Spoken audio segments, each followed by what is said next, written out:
Buenas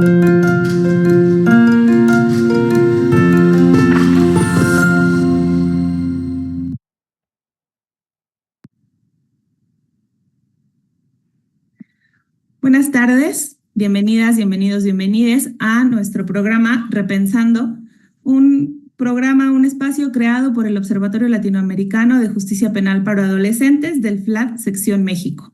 En esta ocasión nos encontramos con la maestra Verónica Polit. Ella es directora ejecutiva de la Asociación Tierra de la Humanidad y está con nosotros desde Ecuador para repensar sobre la justicia restaurativa en la justicia penal para adolescentes. Buenas tardes, maestra, bienvenida. Hola Alejandra, muy buenas tardes y muchísimas gracias por la invitación. Gracias a usted por dedicarnos estos minutos. Pues me gustaría empezar por pedirle que nos dé algunas ideas generales sobre qué es la justicia restaurativa. Bueno, te comento que en el caso de Ecuador y el trabajo que nosotros venimos realizando desde la Fundación Tierra de la Humanidad y antes desde la Fundación Tierra de Hombres a nivel regional, se ha tomado la decisión de enfocar la justicia restaurativa desde un enfoque y no necesariamente desde un concepto o desde prácticas específicamente. Nosotros quisiéramos evitar que la justicia restaurativa sea vista como una combinación de prácticas para la desjudicialización únicamente, sino que queremos definir a la justicia restaurativa como lo hacen las declaraciones y los decálogos iberoamericanos de justicia juvenil restaurativa, que hablan del enfoque restaurativo, que es básicamente el definir los objetivos restaurativos dentro de todo el sistema de justicia juvenil, y esto implica que son objetivos que se pueden aplicar a todos los casos dentro de la justicia juvenil y no solamente a algunos casos, a ciertos delitos sí, a ciertos delitos no. Y en ese sentido lo que buscamos básicamente son los tres pilares de la justicia restaurativa definidos como, primero, la responsabilización del adolescente frente al daño causado. Esto implica principalmente una comprensión profunda del daño causado y no solamente el tema de culpa, sino realmente una responsabilización activa que le permita al adolescente reflexionar sobre el daño que causó y que esto motive también al segundo pilar, que es la reparación integral de las víctimas, en las que tiene responsabilidad el Estado, la sociedad, la familia y también el adolescente, por supuesto. Nosotros consideramos que la reparación se da solamente de manera sincera, abierta y honesta en procesos y no solamente en el contexto de una práctica. Es un proceso de reflexión bastante profundo y que requiere procesos extensos, y que de hecho la reparación se puede dar en el transcurso no solamente de la medida socioeducativa, del cumplimiento de la medida socioeducativa, sino también durante la vida del adolescente. Hay daños graves que pueden causar los adolescentes y esto implica que pueden incluir dentro de su proyecto de vida la reparación como un objetivo dentro del proyecto de vida a largo plazo. Y finalmente lo que buscamos como objetivo restaurativo es la reintegración del adolescente a la sociedad. Nosotros sabemos que mucha gente cuestiona el tema y por qué los adolescentes están entrando al sistema. Sin embargo, nosotros queremos enfocarnos muchísimo más en cómo un adolescente va a salir del sistema. Sabemos que tienen conductas delictivas, sabemos que tienen conductas que pueden hacer daño a la sociedad. Sin embargo, nos vamos a enfocar principalmente en cómo queremos que ese adolescente se reintegre a la sociedad, porque eventualmente lo va a hacer. Y estamos buscando que el tercer objetivo de la justicia restaurativa sea la reintegración. Entonces, aquí, para resumir, lo vemos como un enfoque, no como prácticas específicas. No sirven exclusivamente para la desjudicialización o para evitar la privación de libertad. Se pueden aplicar incluso en las medidas privativas de libertad, incluso en las extensas. Y estamos hablando que tiene tres objetivos, básicamente: la justicia restaurativa, la responsabilización, la reparación y la reintegración. Muchas gracias. Estas pautas que nos brinda, maestra, sirven mucho para puntualizar este tema de los objetivos, ¿no? Y el objetivo no como aquello abstracto, sino justamente plantearnos algo claro que queremos conseguir, ¿no? Pero justo usted hacía la pregunta, me llama la atención, que no plantea qué es lo que se quiere, sino cómo se quiere, ¿no? Y eso es muy importante porque justamente el cómo nos va a dar la pauta para poder pensarlo de manera individual. Es decir, que cada adolescente tenga una comprensión de la situación y también quienes estén con él trabajando para poder conseguir objetivos específicos, ¿no? Para esa reintegración, pero desde sus necesidades y sus herramientas, habilidades y recursos. Entonces, me parece que eso es muy interesante. Sin embargo, hay un tema que usted comentaba sobre el punto de que no se tiene que utilizar solo en la desjudicialización. Y entonces esto lleva al punto de en qué caso se aplica, ¿no? Entiendo que bajo este paradigma del enfoque y no solo del enfoque de restaurativo y no solo de la desjudicialización, pues entonces estaríamos pensando a una apertura de casos en los que se pudiera aplicar, ¿no? Sin embargo, pues también es cierto que la sociedad y las personas, y hay muchos detractores de la justicia juvenil y de la justicia restaurativa, que bueno, nos preguntan, ¿no? ¿Qué se hace con los delitos violentos? ¿Es posible la justicia restaurativa en los delitos violentos? Y bueno, creo que usted pues nos podría dar algunas herramientas para armar un argumento en torno o reflexionar en torno a este punto. Muchas gracias. Muchísimas gracias. Bueno, creo que en América Latina y en la mayoría de nuestros países, pues todos somos suscriptores prácticamente de la Convención de Derechos del Niño y es importante entender los compromisos y los estándares que existen a nivel internacional en relación a la justicia juvenil. La justicia juvenil tiene como tal una serie de objetivos que son distintos a la justicia de adultos y esto es muy importante reconocerlos. No estamos hablando solamente de un proceso digamos, sancionatorio, sino de que estamos buscando dentro de esos objetivos que el adolescente pase por un proceso de reeducación, donde se aborde las conductas que tiene el adolescente porque es una persona que está en proceso de desarrollo. Creo que el enfoque restaurativo le suma increíblemente a la justicia juvenil y a los estándares que tiene la justicia juvenil, porque nos permite el abordaje de las conductas delictivas y también de las sanciones de una manera más integral. Yo considero que los principales detractores de la justicia restaurativa en muchas ocasiones tal vez no comprenden que la justicia restaurativa, vista como un abordaje y un enfoque integral, no solamente para el proceso judicial, sino también durante la ejecución de las medidas socioeducativas, al contrario de ser una forma de impunidad o una forma de reducir la sanción específicamente del adolescente, lo que hace es brindar un abordaje mucho más integral, una atención mucho más integral al adolescente para poder abordar conductas delictivas y mucho más si es que estas conductas delictivas o dañinas son más graves, han causado mayores daños. Entonces es importante señalar que, por ejemplo, algo que hemos venido trabajando nosotros en Ecuador desde hace algunos años es la implementación del enfoque restaurativo. Por ejemplo, al momento de la aprehensión, durante todo el proceso de desjudicialización o durante el proceso de judicialización, es decir, seguimos manejando durante un juicio el enfoque restaurativo donde se pueda analizar adecuadamente a través del enfoque restaurativo todos los contextos que vive el adolescente y qué tipo de sanciones serían las más pertinentes para cumplir los objetivos restaurativos dentro del proceso judicial. Y además para establecer la sanción y el tiempo de sanción que se plantea para el adolescente. En este caso, es importante insistir en que al mantener un enfoque restaurativo, un abordaje restaurativo durante el proceso judicial, aún en delitos graves, mantenemos la aplicación de una justicia restaurativa sin necesidad de que estemos necesariamente reduciendo como tal la sanción, y esto es bien importante decirlo porque en algunas ocasiones cuando existen sobre todo daños importantes, el tiempo de la sanción nos permite hacer un trabajo más integral. Entonces creo que lo importante es establecer las medidas socioeducativas adecuadas a través del enfoque restaurativo y finalmente en el ámbito de la ejecución de medidas socioeducativas y en la reintegración de los adolescentes. Al aplicar el enfoque restaurativo y los objetivos restaurativos en el establecimiento del plan de ejecución de la medida socioeducativa y eventualmente también en el plan de reintegración del adolescente a la sociedad,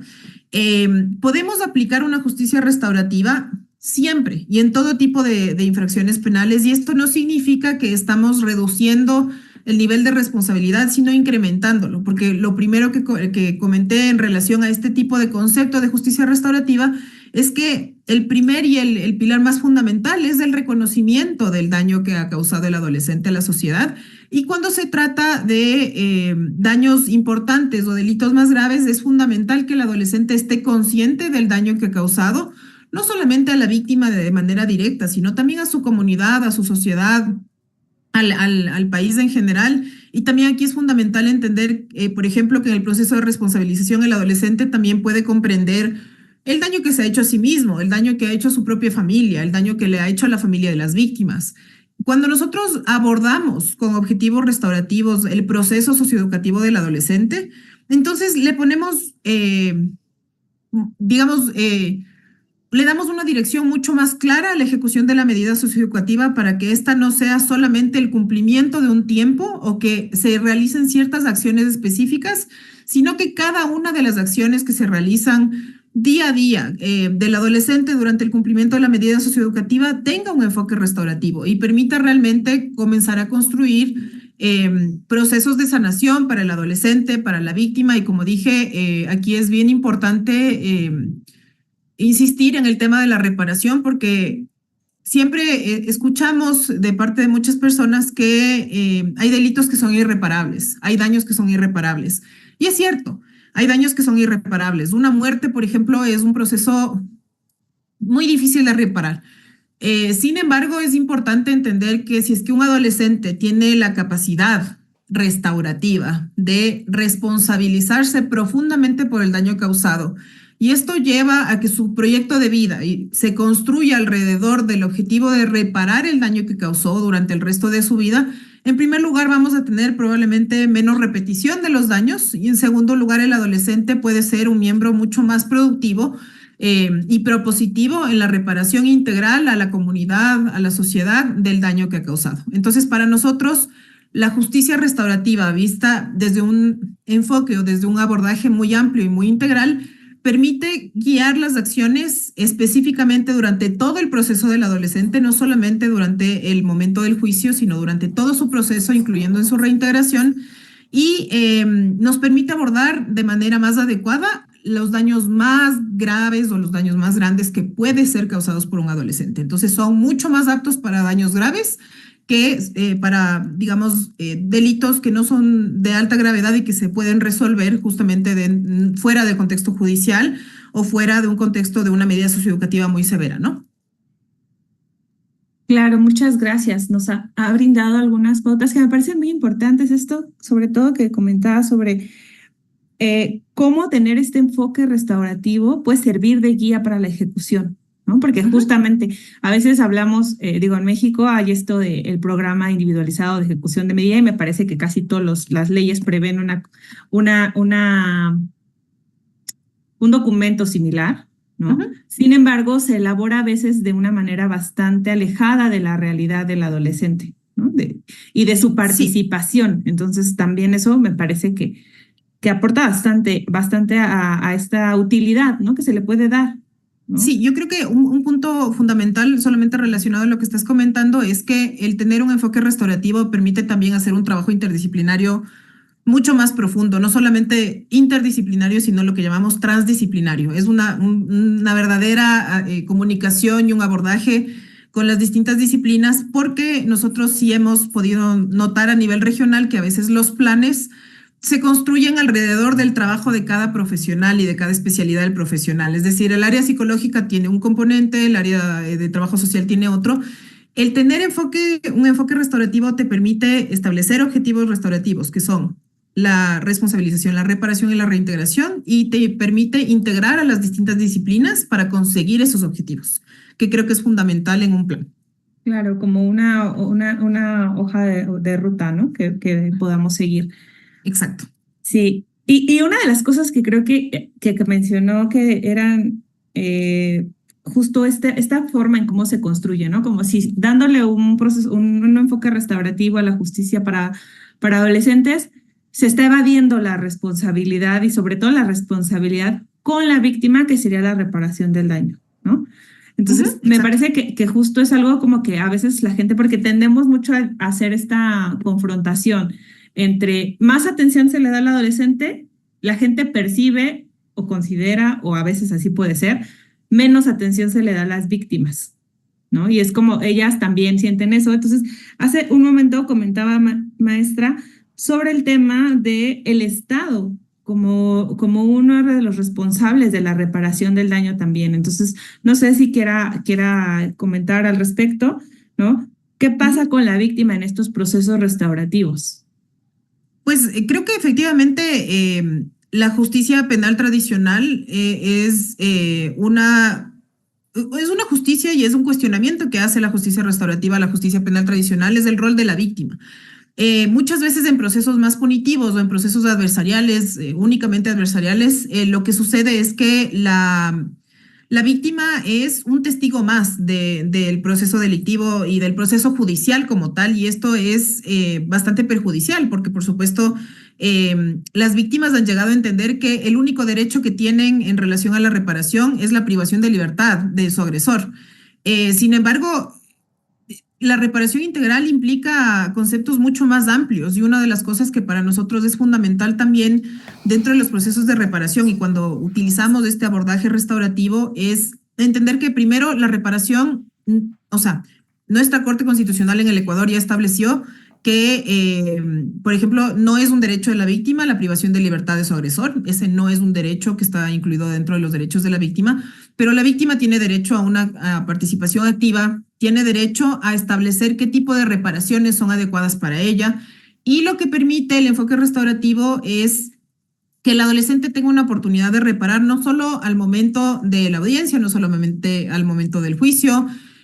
Nosotros encontramos, por ejemplo, que cuando existen solamente el enfoque de la práctica restaurativa, a veces las disculpas no necesariamente son completamente conscientes, digamos, mientras que el aplicar el enfoque restaurativo en el transcurso de todo el proceso y de toda la vida del adolescente puede ayudar al adolescente a tener un entendimiento mucho más amplio, mucho más extenso de la reparación que requiere la víctima y esto es fundamental entenderlo.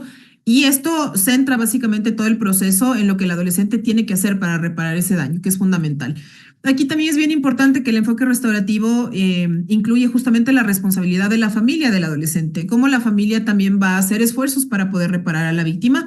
Insisto, y no solamente estamos hablando de reparaciones económicas o de reparaciones a nivel de una privación de libertad o de un servicio comunitario, sino otro tipo de reparaciones indirectas y simbólicas que son súper importantes también en los procesos de sanación.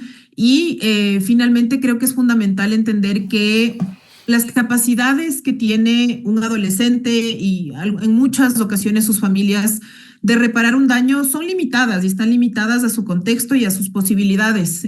Cuando estamos hablando de un adolescente, la reparación puede estar extremadamente limitada por falta de recursos económicos, por falta de recursos emocionales incluso, que es súper importante entender por su momento de desarrollo. Y el Estado tiene una responsabilidad también en la justicia juvenil y tiene una responsabilidad además dentro de la justicia juvenil restaurativa de contribuir a la reparación integral de la víctima a través de las formas en las que el Estado pueda reparar. Por ejemplo, entre las buenas prácticas existe siempre la posibilidad de que la víctima acceda a distintos servicios de parte del Estado que puedan contribuir a su proceso de reparador. ¿No es cierto? Puede incluir apoyos económicos, puede incluir ciertas condiciones que puedan ayudar a la víctima a sentirse mejor e incluso es fundamental desde mi punto de vista entender que cuando el Estado identifica que existe una víctima de una infracción penal, se piense muy bien en el derecho a la víctima de cómo se van a restituir todos sus derechos. Por ejemplo, si es que el Estado identifica que una víctima está desescolarizada, una adolescente está desescolarizada y es la víctima, pues el Estado tiene la obligación a restituir el derecho a la educación de esa persona. Si es que la víctima no ha tenido acceso a servicios de salud pública, pues entonces el Estado tiene la obligación a restituir esos derechos. Entonces yo creo que es bien importante entender que la reparación es un concepto muy amplio. Es una obligación de todos los estados la reparación integral y no solamente la reparación que provee el agresor, en este caso el presunto agresor. Es fundamental entender que la reparación, así como hablamos del principio de corresponsabilidad en la defensa de los derechos de los niños, niñas y adolescentes, tenemos que hablar de la corresponsabilidad que tiene el Estado en la reparación a las víctimas. Del Estado, la sociedad y el adolescente tienen esa obligación de reparar. Y cuando hablamos de reparación, es bien importante entender que en muchas ocasiones las reparaciones pueden ser directas, indirectas, pueden ser materiales, pueden ser inmateriales y pueden ser simbólicas. Entonces, tenemos que asegurarnos que durante el proceso restaurativo de los adolescentes, la búsqueda de la reparación pueda abordar todas estas posibilidades de reparación que existen y que pueden contribuir muchísimo a que una víctima se sienta más satisfecha con un proceso. Muchas gracias, maestra. Creo que nos ha dado bastantes puntos para pensar y repensar justamente, no solo el tema de la justicia restaurativa, sino también el tema de cómo construimos los sistemas de justicia, ¿no? Porque justamente yo siempre digo, a veces lo único que el Estado tiene para ofrecerle a las víctimas es el castigo a la persona que transgredió la norma, ¿no? Es como, ahí queda su trabajo. Yo hice mi trabajo, ya lo sentencié, ya lo interné, pues ya no. Y justamente al abrir este panorama hacia la reparación integral, y sobre todo algo que comentaba ustedes en los diferentes momentos del proceso, ¿no? Desde la investigación, la judicialización, la ejecución, en su caso si procede alguna desjudicialización, pues ir procurando eso, ¿no? Al final se trata de atender la cuestión integral del ser humano, ¿no? De la persona, no solamente como una parte. Y eso me parece. Adelante. No, sí, yo solamente quiero recordarnos a todos que cuando hablamos de la justicia no es lo mismo que venganza. Y este es algo que nosotros siempre planteamos justamente a muchos detractores del sistema de justicia juvenil restaurativa, es que el sentido de justicia que se ha desarrollado durante muchísimos cientos de años en la humanidad es que la justicia no es lo mismo que la venganza y es fundamental tomar en cuenta ese concepto. Sí, pues bueno, con esa excelente frase creo que podemos irnos a repensar justamente pues qué tenemos pendiente y qué tenemos que hacer, ¿no? Cómo podemos hacer estas implementaciones, porque me gustó mucho algo que mencionaba, ¿no? Sobre el tema de los procesos restaurativos, pero no solo como las prácticas, ¿no? Porque a veces, por ejemplo, en México tenemos esto de los procesos restaurativos y se enuncian y se dicen y ya es un momento acotado específico en el que te sientas y haces la práctica y ya. Y esto de que la resignificación del proceso como algo transversal, no sé si haya tenido oportunidad de leer la ley de México, pero por ejemplo en la ley mexicana, la justicia restaurativa se ve como un principio del sistema de justicia para adolescentes, ¿no? Y es lo que a mí me han preguntado, bueno, ¿y cómo lo hacen en la investigación? Pues justo así, ¿no? Como viéndolo como una brújula, yo diría, ¿no? Para que nos va guiando en estos propósitos. Sí, justamente hay esta famosa frase de Howard Zehr, el famoso abuelo de la justicia restaurativa, que nos dice que la justicia restaurativa es un lente, es una forma de ver las cosas y una forma de darnos una dirección. No es un proceso justamente para evitar la responsabilidad, ni una forma de impunidad, ni mucho menos, y sobre todo no es una forma de justificar conductas que hacen daño a las personas. Al contrario, lo que estamos buscando es formas de resolver el daño que ha sido causado. No lo podemos retroceder, no lo podemos volver a hacer, pero sí se puede resolver de otras maneras. Y creo que es bien importante entender que sobre todo cuando estamos hablando de adolescentes y cuando estamos hablando del proceso de desarrollo de un adolescente, las cosas no se dan de manera inmediata. Y eso implica que el enfoque restaurativo tiene que estar implementado en todo el proceso, desde el momento que un adolescente es aprendido o hay una denuncia hasta el momento en el que el adolescente ya está reintegrado en su entorno familiar. Sí, pues muchísimas gracias, maestra. Excelente escucharla. Las ideas que nos presenta son bastante útiles para esta reflexión. Y bueno, esperamos contar con su compañía en otra ocasión. Seguro que sí. Muchísimas gracias por la invitación. Gracias por todo. Hasta luego. Bueno, pues esto ha sido todo. Nos vemos en la próxima emisión. Excelente tarde a todas, todos y todas.